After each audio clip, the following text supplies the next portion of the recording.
Today I will show you how to connect MetaTrader 5 to Vantage. Begin by opening your browser and going to official Vantage MT5 website.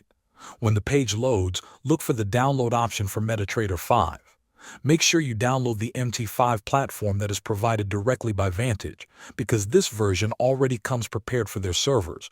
Click the download button and wait for the file to finish downloading. After the installation is complete, open the Vantage MetaTrader 5 app on your computer. When the platform opens, look toward the top left corner of the screen. You will see a menu called File. Click on File and a small list will appear. From this list, select the option called Open an Account. A new window will appear with a search bar. In this search bar, type Vantage International. You should now see the Vantage servers appear in the list below.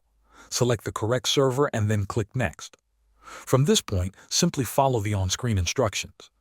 You will be asked to select whether you want to log in to an existing account or create a new one. If you already have a Vantage trading account, choose the option to log in and enter your login number and your password. If you do not have an account yet, choose the option to create a new one and follow the steps.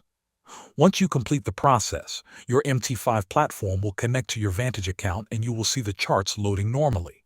You are now ready to trade. Thanks for watching.